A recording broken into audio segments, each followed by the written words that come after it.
Hey guys, welcome back to our channel. Today is day 13 in the book What If God Wrote Your Bucket List by J. Paliantner. So if you guys haven't been with us, it is a book about bucket list things you should do before you die. It's the author's idea of what God would have us do before we die. Some of them are kind of silly, some of them are deep, but it's just kind of interesting to do, and we wanted to take you guys along for the ride. So we have made it to number 13, and it's called Bounce Off Brick Walls, and that's what we're going to do today. So Mariah's going to start off reading. We're going to read through it in case you guys don't have books so that you know what we're talking about. So here we go. The stickball diamond behind Fox Ridge School was a home plate drawn with chalk, a sewer grate for first, the corner of the 4-square grid for second, and the basketball stanchion as third. A rectangle of athletic tape on the brick wall of the gym served as the strike zone. That wall was less than 2 feet from home plate. I think we all have like a setup like that from when we were a kid, when we'd play baseball or something like that. Yeah. You know, like the first tree was first base, and then that little stick over there was second. Yeah.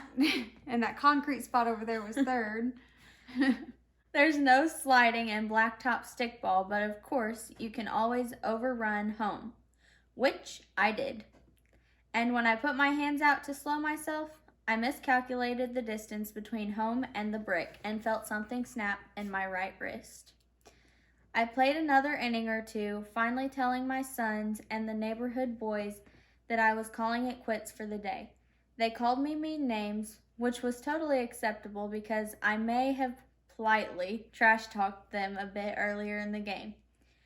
I favored the right wrist for several days before seeing Dr. Showalter? Schwalter? Showalter. The best hand surgeon in town. He confirmed the carpal lunate bone in my right wrist was broke.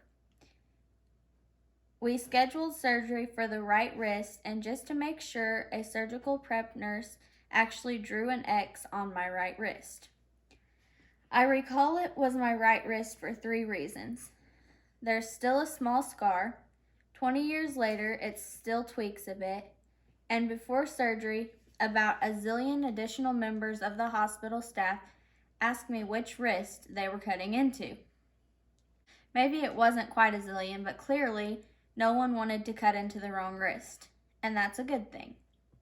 When surgeons are about to slice through your skin, you want their hands to proceed with confidence. You want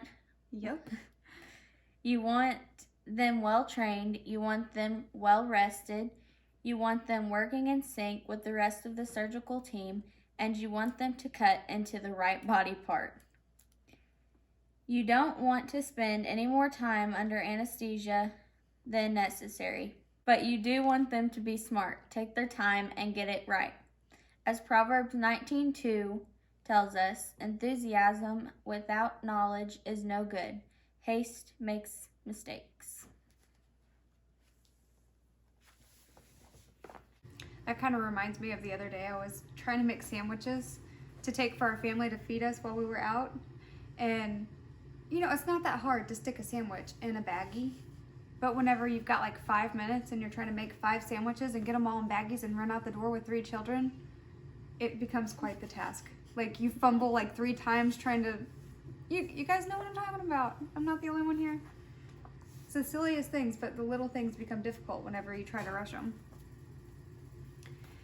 It's all part of a larger life strategy, a lesson for your bucket list that says, don't make bad things worse. Examples? When you drop your wallet in the fish tank, remove your wristwatch before fishing it out.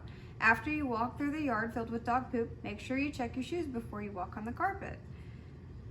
When you're lost, stop and ask directions before driving 20 miles the wrong way. When a cop pulls you over for a minor traffic violation, don't call him nasty names.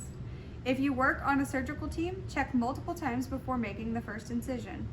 You'll save everyone involved pain, suffering, frustration, and a possible lawsuit. As it turns out, stuff happens. Right in the middle of a nice, friendly game of stickball, some knucklehead runs into a brick wall and breaks his bone. It doesn't help to point fingers of blame. That brick wall was not at fault. The designer of the ball diamond was not at fault. Even the base runner is not really at fault. After all, it was just an accident. But it does help to assess the situation and make an informed and reasonable decision on how to proceed. Lawyers call that due diligence.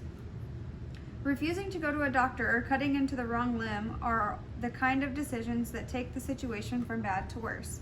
Minor setbacks are part of life. Piling on guilt, regret, blame, shame, and second guessing adds a load of heavy-handed baggage no one should carry. Your turn. And then he has a part called checking the list, and I'm just going to read that to you. You're going to run into an occasional brick wall. When that happens, you have several options. You can ignore the problem, which means any damage will not be rectified, plus there's a good chance you'll run into the same wall again on a later occasion. You can lay in a crumpled heap on the ground feeling sorry for yourself, which means someone else has to come to your rescue and nurse you back to health. You can go way overboard with your reaction, tearing down the wall, making stickball illegal, and throwing out all your sneakers so you are never tempted to run again. Or you can bounce off the brick wall, which means absorbing the hit, assessing the damage, seeking out a professional opinion, and making sure you don't make a bad situation worse. So then he's got like a little check mark, which is kind of the take home, what you need to learn from this, like his reason of making this chapter. And it's practice diligence. And diligence is careful and persistent work or effort. So if you are practicing carefulness, then 3 things that you can do to practice carefulness is when you're going through something, seek wisdom from God in all that you do.